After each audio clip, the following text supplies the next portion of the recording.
children, today we will be discussing the topic properties of synthetic fibers.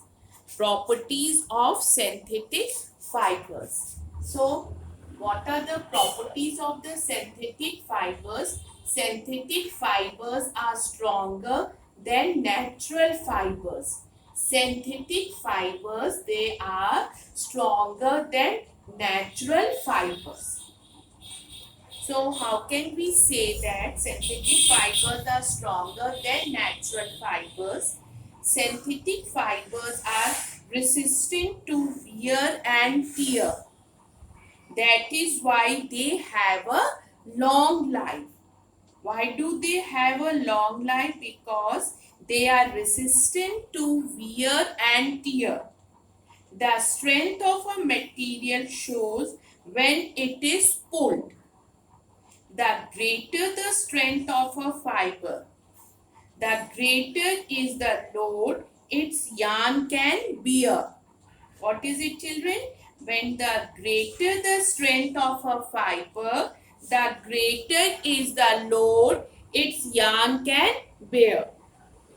Now, you want to understand it about the synthetic fibers are stronger than natural fibers. To understand this properly, perform the following activity. So which activity we can do it? To compare the strength of a different fibers. So we are going to do which activity? To compare the strength of a different fibers. We will discuss this activity. So what are the materials are required for it?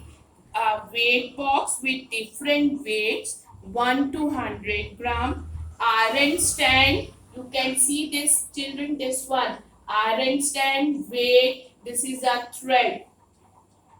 Iron stand with clamp, hook or pen, thin threads of nylon, wool, cotton and silk of same length and almost equal thickness. So which all fibers, which all threads you are going to take, children? Whichever you want to discuss about it. Means we will be taking nylon, we can take cotton, we can take silk. And this is a weight. And that all that thread should be of same length and almost equal thickness. So which activity we are discussing? To compare the strength of a different fibers. And which all different fibers, children, we are taking? We are taking of nylon, wool, cotton and silk. And what we have to keep it in our mind while doing this activity, that all that fibers should be of same length and almost equal thickness. After that, what happened, children? Now the method. Take an iron stand with a hook. You can see this one, children. Take an iron stand with a hook and tie one end of a cotton thread with a hook, this one, and the other end to a pan of a balance. Now put some weight on the pan and keep increasing the weight until the thread breaks. Keep on increasing the weight here until this thread breaks. This weight indicates the strength of the fiber. This weight will indicate the strength of the fiber. This weight will indicate the strength of this fiber. Repeat the process with other fibers. Means if you have taken cotton thread, then you can do with the other thread. Other thread means you can take now wool. After that you can take silk and then nylon. Now then you have to find out what is your observation. What do you observe after doing this activity? So your observation will be, children, you can do it yourself also. You will find that the total weight required to break the thread was maximum in nylon. What you will find, children? You will find that the total weight required to break the thread was maximum in nylon cotton is the weakest as it breaks easily on putting even a little weight. Cotton is the weakest. Why it is weakest? It breaks easily on putting even a little weight. Wool is stronger than cotton but weaker than nylon. Okay, I think so. This is clear, children. So, what is the conclusion of this activity, children? Nylon, a synthetic fiber, is the strongest. Which fiber? Nylon is the synthetic fiber is the strongest. And which was the weakest? Cotton was the weakest. So, what does this activity prove, children?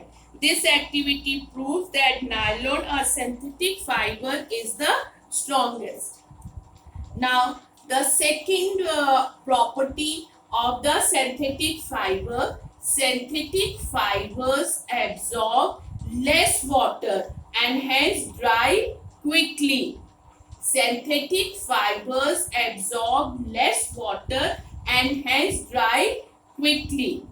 So for this property also you can do the activity. Let us do the following activity to compare the water absorbing capacity of natural and synthetic fibers.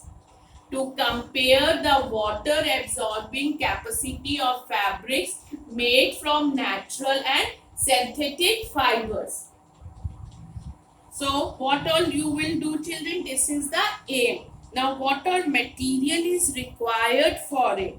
2 cloth pieces of equal size, one made of cotton and the other of nylon. Cotton is the natural one and nylon is a synthetic. And 2 beakers you can take, or you can take mugs. Anything you can take, children. But what you have to keep it in your mind, containing equal amounts of water. The water quantity should be equal in both of the container, whether you have taken beaker or mug. Method: soak each cloth piece in a different beaker or a mug, whatever you have taken. After 5 minutes, take out the cloth pieces and observe the water remaining in the beakers and mugs. What will be your observation, children? More water is left in the beaker in which the nylon cloth was soaked. In which beaker you will find that more water is left? In the nylon you will find, nylon cloth, you will find that the more water is left in it. So what is the conclusion? That the nylon absorbs less water as compared to cotton. The conclusion of this activity was, what was the activity? To compare the water absorbing capacity of fabrics made from natural and synthetic fibers. So what is the conclusion? Nylon absorbs less water as compared to cotton. Now next property is synthetic fibers are heat sensitive. Synthetic fibers are heat sensitive. Most synthetic fibers are heat sensitive. On being heated, they melt. Next activity, next property, synthetic fibers are less expensive. Fabrics made of synthetic materials are cheaper than those made from natural fibers such as silk. So today in this we have discussed about the properties of synthetic fibers and also 2 activities we have discussed. Okay, thank you, children.